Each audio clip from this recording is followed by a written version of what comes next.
important, Paul. That we've got a number of very important players here to our program, and obviously there's been starting with John signing in the summer, and even you go back a few years to Morgan Nas and then trading for Freddie, and then Patrick Marleau electing to sign here, then John, and you're then Williams deal.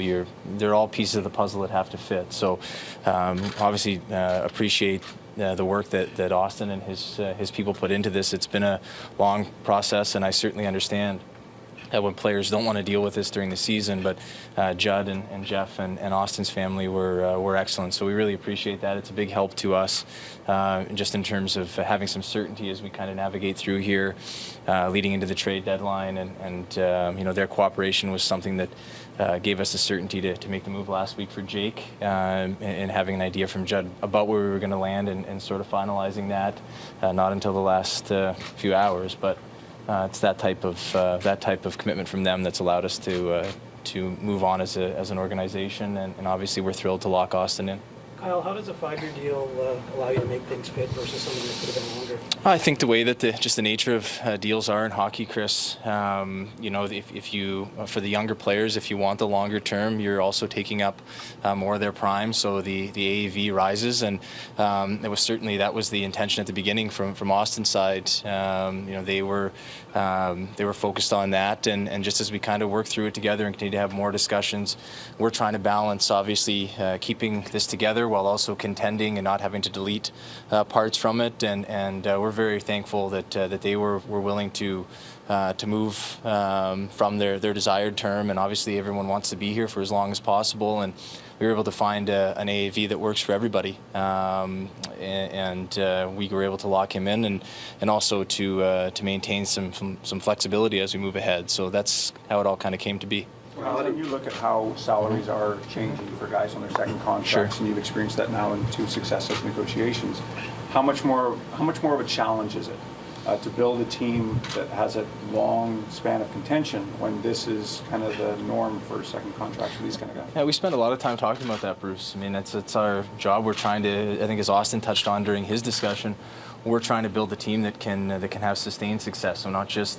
contend once. I think you look, there's a litany of teams, and all across every professional sport, they're very good teams for a long time, but they can't ever push it across the finish line. And I think a lot of that is luck related and luck based, and I think we want to give ourselves the maximum number of chances we can to make a real good go at it. So in saying that, keeping the young core of our team together, and then building out a program where they want to stay here on their subsequent contracts, I think that falls on us. It doesn't fall on the players, and it's up to us to explain it to them, and to be very clear in our communications with them as they come along. But I think that the issue at hand here is one that we're very fortunate to have. It creates some headaches at times, but we do have a very talented young team, and we'd rather be trying to keep that together than probably where we were at the beginning, which was trying to build it up. So it's at times it can become a bit challenging, but we're fortunate to have the quality of people we have here as well. They're willing to work and to meet us halfway. So Kyle, how do you,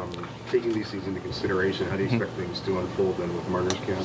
Well, I think that's been a pretty clear one, Terry. We're respecting the wishes of Darren, and if they were to change their stance on it, then we're open to that. But for right now, we'll respect their wishes, and we'll carry on with the season here. You've got other guys like Kathy and sure. What's going on with them?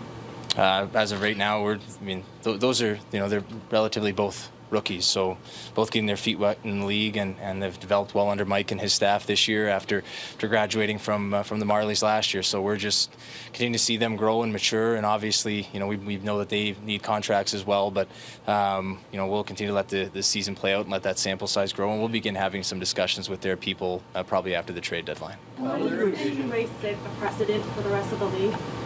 I don't really worry about that. I worry about our team and our what we're responsible for here.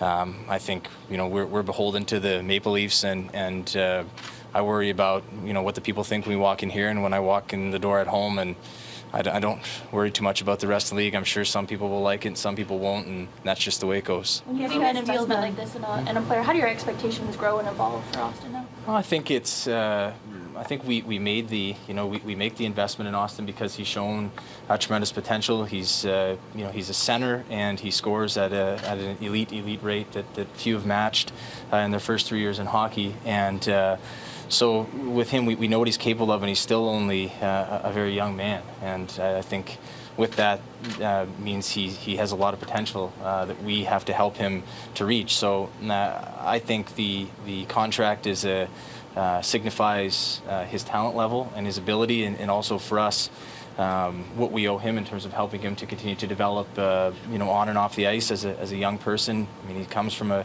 great family, so he's got that instilled in him, and he's easy to work with and wants to get better and willing to do extra. And it's just for us now continuing to push that along as he continues to grow and mature into his mid-20s and become one of the best players in the league. Have there been any serious attempts to sign Auston back last summer, or was this a process that really picked up once you had Williams' situation settled? No, Judd has been great. We started talking, I think, really early July, right as soon as we were really able to. And these things are complicated. They're not as simple as people seem. But people want them to be at times. And Judd has been great in having continual dialogue and willing to discuss different scenarios and really all across the board, different terms, different numbers. And so it's been a good process with Judd, very thorough.